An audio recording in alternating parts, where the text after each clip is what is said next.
a scholar reading a book, fireworks bursting over a dark sky, a sailor using a compass to guide him. These moments seem unconnected, but in reality, each one traces itself back to ancient China. Centuries before Europe's Renaissance, China had already developed 4 inventions that would reshape the entire world, beginning with paper. See, before paper, people in ancient China wrote on bamboo or silk. Bamboo was tough and hard to write on, and silk was smooth but very costly, and so they needed a new way. Then, around 105 AD, an official named Cai Lun declared that he had created a new form of writing material, that being paper.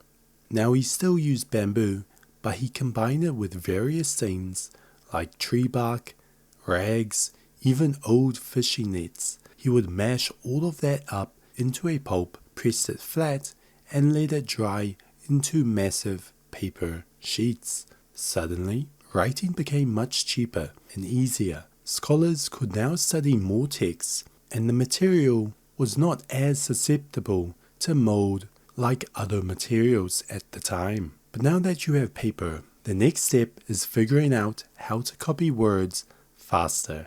That's where printing comes in. So during the Tang Dynasty, China developed wood block printing. Carvers would carve entire pages of text into wooden blocks, cover them in ink, and press them onto paper. It was time-consuming, but once finished, you could make copies very quickly. Later, during the Song Dynasty, movable type printing appeared.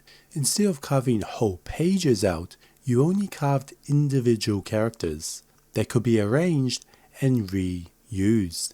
Both of these methods allowed books and religious texts to spread throughout the country at a very fast rate. And then there is the third invention, the compass.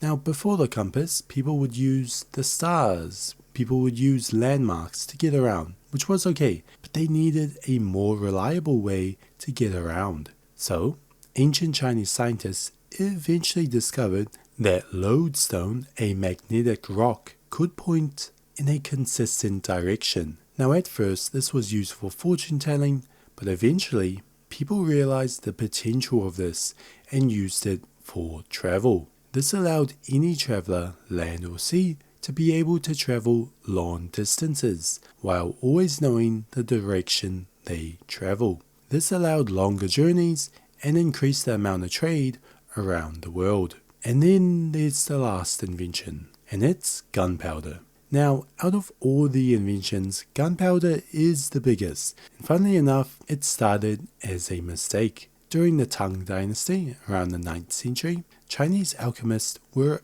actually trying to create an elixir for immortality.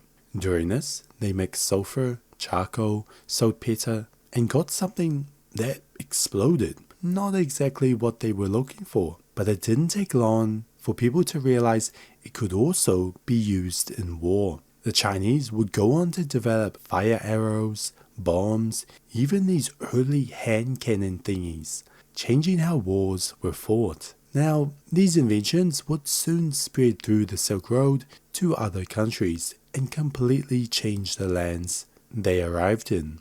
And over time, they would be innovated upon and become standard things we use in daily life. And for that reason, these 4 items are China's 4 great inventions.